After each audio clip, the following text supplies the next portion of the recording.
Most people believe that a heart attack always comes with clear warning signs: chest pain, shortness of breath, a sharp pain running down the arm. But the truth is, some of the most dangerous heart attacks happen while you are fast asleep, completely silent, without a single warning, and without giving you a second chance. I am Dr. Javier Morales, a cardiac surgeon.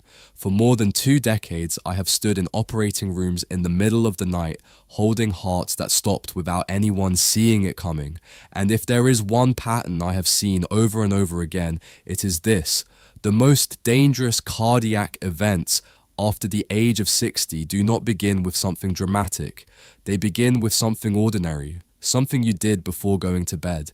Because when you fall asleep, your body does not simply shut down. Your heart shifts into a different mode.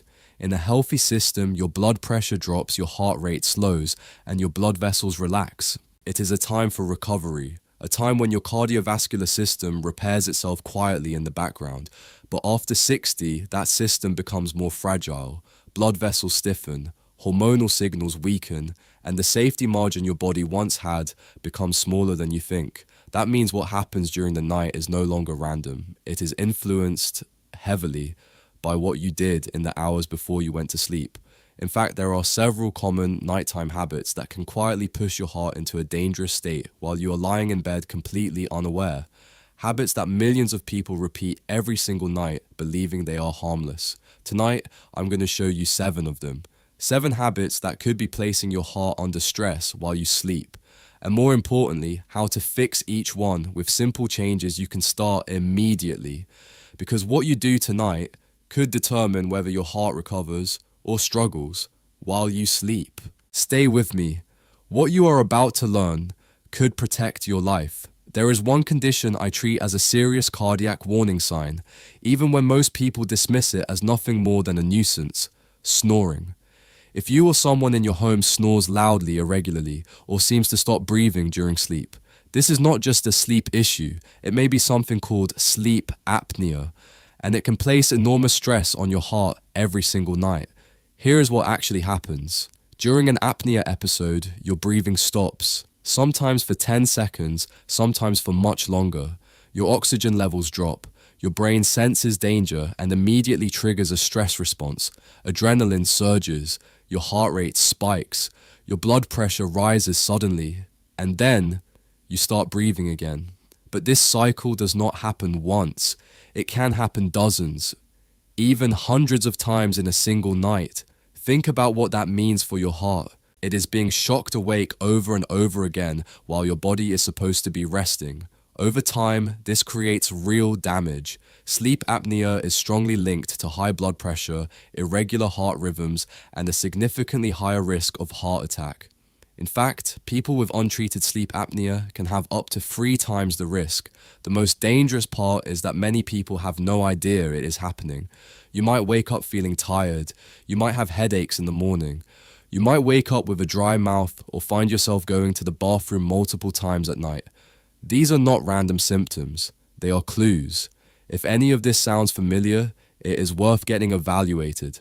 A simple sleep study can give you answers, and treatments like a CPAP device, while not always comfortable at first, can dramatically reduce the strain on your heart.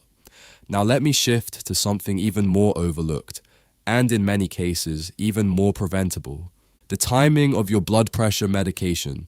Most people think that as long as they take their medication, they are protected. But what many do not realize is that timing can change everything. Your blood pressure follows a natural rhythm. It rises during the day and is supposed to dip at night while you sleep. But for many people over 60, that dip does not happen. In fact, blood pressure can remain elevated or even surge in the early morning hours.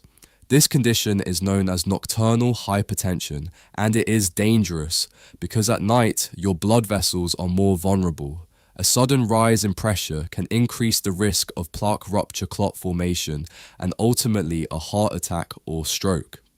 Now here is the critical point. If you take your medication only in the morning, its effect may begin to wear off by the time you need it most, during the night. This is why more research is now focusing on what is called chronotherapy, adjusting medication timing to match your body's natural rhythms. For some patients, taking blood pressure medication in the evening provides significantly better protection overnight. But this is not something you should guess. It is a conversation you need to have with your doctor. Because when it comes to your heart, timing is not a small detail. It can be the difference between protection and risk. Let me ask you something simple. What time did you eat dinner last night? For many people, especially after the age of 60, dinner happens later than it should. 8 o'clock, 9 o'clock, sometimes even closer to 10. A full meal, rice, pasta, meat, maybe something fried, and then within an hour or two, bed. It feels normal. It feels harmless. But from your heart's perspective, this is one of the most stressful things you can do before sleep. Here is why. When you eat a large meal, your digestive system demands a significant increase in blood flow. Your heart has to pump harder to support that process. Blood pressure rises. Levels of fats in your blood, especially triglycerides, increase within just a few hours after eating. Now imagine this happening right before you go to sleep.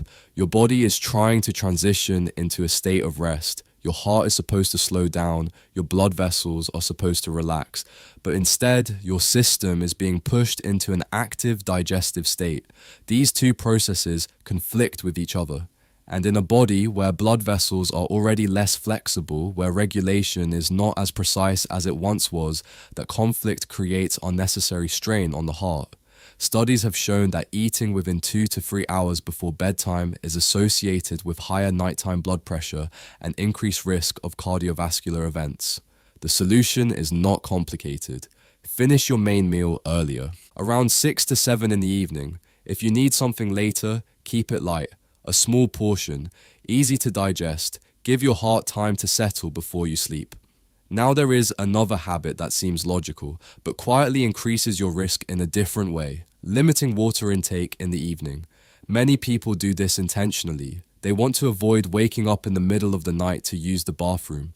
It makes sense. No one wants interrupted sleep, especially as we get older, but going to bed even slightly dehydrated can have real consequences for your cardiovascular system. When your body lacks fluid, your blood becomes thicker. It does not flow as easily through your vessels. For a younger person, this may not be a major issue, but after 60, when arteries may already be narrowed or stiff, thicker blood becomes much more dangerous. Now consider what happens during sleep. Your heart rate slows, circulation becomes naturally slower. Your body remains in a still position for hours. If your blood is thicker during this time, it increases the likelihood of clot formation, and that is one of the reasons why heart attacks and strokes often occur in the early morning hours. It is not just about what happens during the day, it is about what your body is dealing with while you sleep. The fix here is simple. Before going to bed, drink a glass of water. Not too much, just enough to keep your body properly hydrated. Keep another glass nearby in case you wake up feeling thirsty. You do not have to choose between sleep and heart protection. You can support both with one small habit. Now let me ask you something most people have never really paid attention to when you go to sleep at night. What does your room actually feel like over the course of those hours? Not what you prefer when you first lie down, but what your body experiences while you are asleep. Because this is where something subtle begins to happen, and most people never connect it to their heart. They think about comfort or habit, but your body is constantly adjusting in the background. And if your room is just a little too warm, not extreme, just enough that you feel slightly uncomfortable during the night, your system starts working to release that heat. Your blood vessels expand, your heart rate may stay slightly elevated, and over several hours you can lose small amounts of fluid without noticing it. And none of this feels dramatic, but it can affect how deeply you sleep, because when your body is too warm, it becomes harder to stay in those deeper stages of sleep where your heart is supposed to slow down and recover. So instead of fully resting, your cardiovascular system stays a little more active than it should be. Not enough to wake you up, but enough to matter over time. And then if you shift in the opposite direction and your room is too cold, your body responds differently. But just as quickly, your blood vessels begin to tighten to conserve heat. Your blood pressure may rise slightly, and your heart has to work against that added resistance. And again, you may not feel it directly, but your system is adjusting all night long, especially if you already have underlying cardiovascular risk. And somewhere between those two extremes, there is a range where your body does not need to compensate as much, where your heart rate can settle. Naturally, your vessels stay more relaxed and your sleep becomes more stable without effort. And yet most people never think to adjust something this simple, even though it shapes what their body goes through for 6 to 8 hours every night. And then there is something else that has quietly become part of almost everyone's routine. You're in bed, the lights are off, but your phone is still in your hand. Just one more video, one more message, one more scroll before you sleep. And it feels like you are relaxing, but your brain is receiving a different signal. The light from your screen can delay the release of melatonin, the hormone that helps your body prepare for sleep. So your nervous system stays active longer than it should, and your heart follows that same pattern. Instead of gradually slowing down, it remains slightly stimulated. Stress signals linger in the background, and your body takes longer to transition into a truly restful state. And this is not something you notice in a single night. It is something that builds slowly. A pattern where your system never fully settles, where your heart does not get the full recovery. It depends on, and sometimes the change here is very simple but not always easy to follow. At first, giving your body a short period of quiet before sleep, without screens, without stimulation, allowing it to shift naturally into rest, because your heart does not need more activity. At the end of the day, it needs the conditions that allow it to slow down. There is one more thing I want you to think about, and this one is not something you can see or measure as easily. It is not on your plate. It is not in your room. It is in your mind. And it follows you into bed every single night, because for many people, the moment they lie down is not when the body rests. It is when the mind becomes loud, replaying conversations, worrying about tomorrow, thinking about things that have not happened yet. And it feels normal. It feels like part of life. But your heart does not interpret it that way, because when your mind stays active, your body stays in a state of alert, cortisol. Levels remain elevated, your nervous system does not fully switch into rest mode, and your heart continues to operate as if it is still daytime, just a little slower, but not enough to truly recover.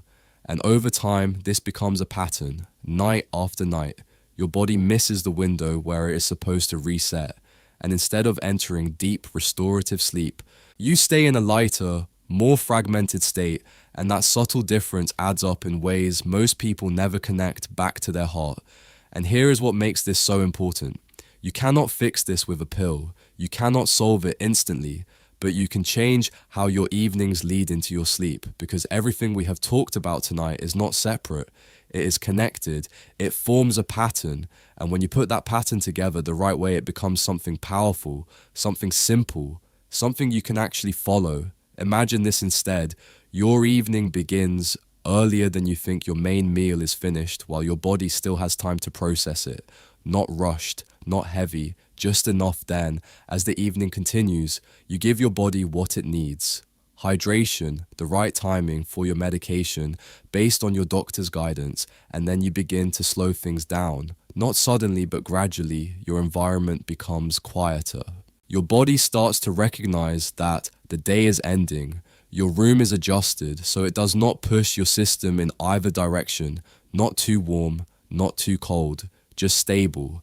And when the time comes to lie down, you are not carrying the entire day with you. You're not staring into a screen. You're not forcing your body to switch off. You're allowing it to naturally, and even something as small as the position you sleep in can make a difference. Turning to your side instead of your back can reduce strain on your breathing. And all of this together is not complicated. It is not extreme, but it changes the conditions your heart experiences for 6 to 8 hours every night. And that is where the real difference is made. Not in one dramatic moment, but in what happens quietly, consistently while you sleep. Now I want to speak to you for a moment. Not just as someone sharing information, but as someone who has spent more than 20 years standing in operating rooms, seeing how these stories end when no one saw them coming. I have held hearts in my hands in the middle of the night, hearts that stopped quietly without warning while someone was asleep in their own bed. And I have spoken to families in the early hours of the morning, families who went to bed thinking everything was fine, who had no reason to worry, and yet just a few hours later, everything had changed. And if I am being completely honest with you, what makes this difficult is not that these events are rare or unpredictable. It is that many of them are preventable.